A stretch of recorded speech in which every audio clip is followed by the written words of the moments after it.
So I'm here at the dentist, and we're going to continue our series on the people of the border. So, Henry, the 2020 Democratic candidates have been doing some noticeably strange things. I don't know if it's just for attention or that they're just learning how to use social media. What do you think? Honestly, I think what they're trying to do is connect with the common American or common folk in this country.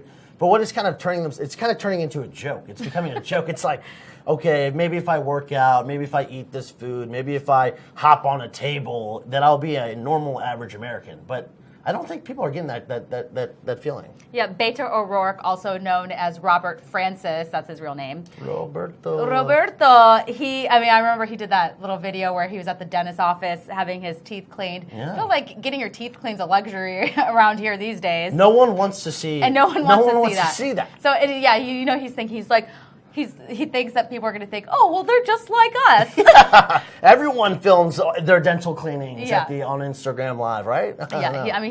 He's filthy rich. He's worth millions of dollars. He's not just like us. No, he's a young prep school boy. He went to a boarding school that costs more than most colleges do. And here he is trying to pretend that he's just some common folk guy in Texas who films Instagram Lives of him getting his teeth cleaned. Yeah, it's pretty weird. But this is a good story. This is by Amber Athey at the Daily Caller.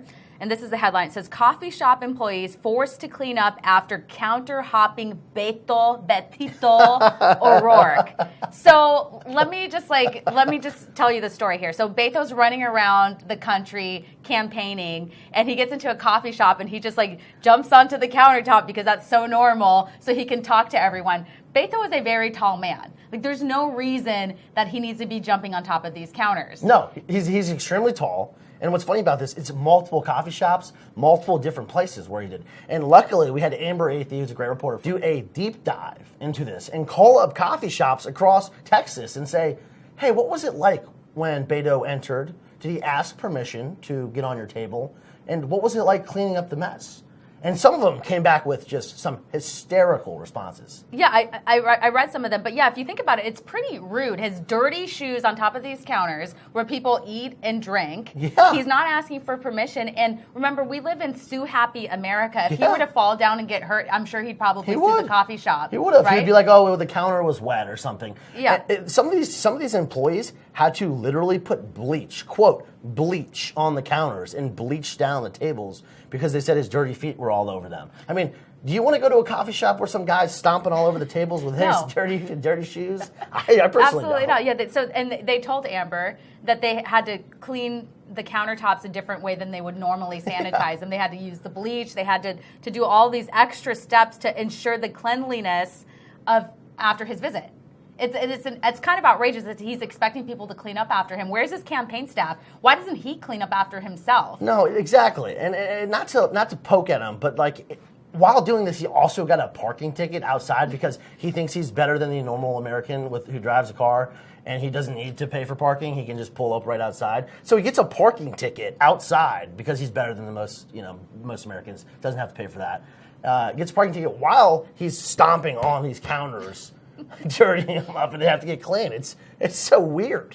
Yeah, here I want to read a tweet from someone that says, Beto campaign, everyone's talking about how it worked. And then he writes, no, this is stupid, it's dumb, please stop doing this, your feet are on the counter, gross. Also, you're already very tall. Wrecked. Huge wreck. How tall is he?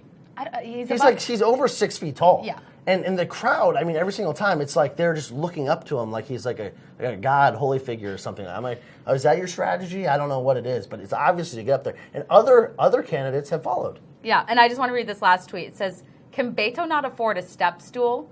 It seems there's not a lunch counter in Iowa that's safe from his nasty shoes. He's not wrong. It's pretty bad. So I want to jump over to... No one wants that. Nobody does. Okay, so I want to jump over to...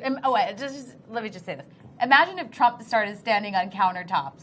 Can you imagine? He can't even have 2 scoops of ice cream without having a national meltdown from reporters. He can't drink water, right? With Brooke Baldwin breathlessly reporting, oh, he had 2 scoops, he had 2 scoops. Imagine if he stood on a table. It'd be over. Oh, yeah, it would be over. He'd be unfit. Unfit for president. The next one is former Democratic Colorado Governor John Hickenlooper. He's also a 2020 hopeful. He's had kind of some weird conversations, if you will. He admitted to watching an X-rated film with his mom while he was in college. Yeah, so basically he says he got home from college. His dad died when he was young.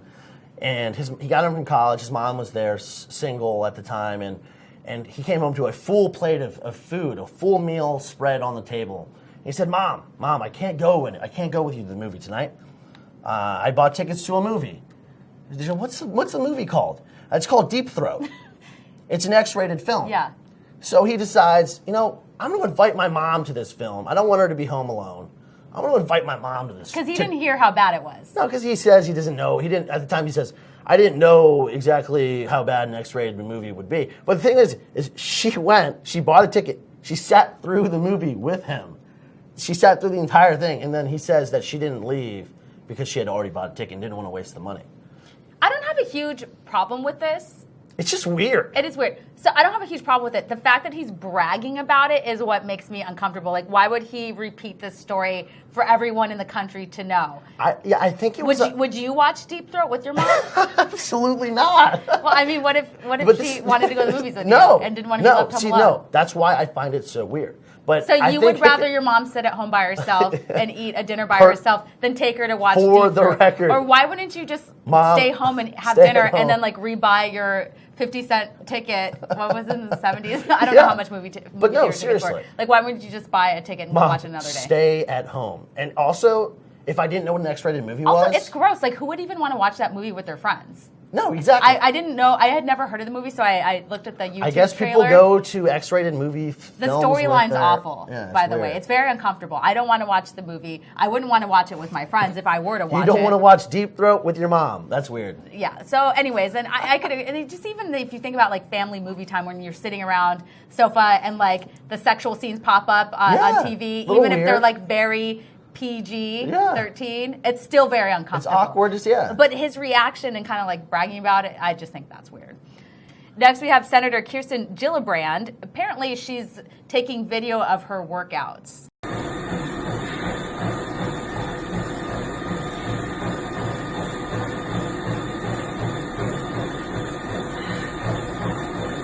Well, okay, so first off, I'm going to give her a compliment. I will say she looked pretty jacked in the video. She was cranking out some weight. She might be able to lift more than I can.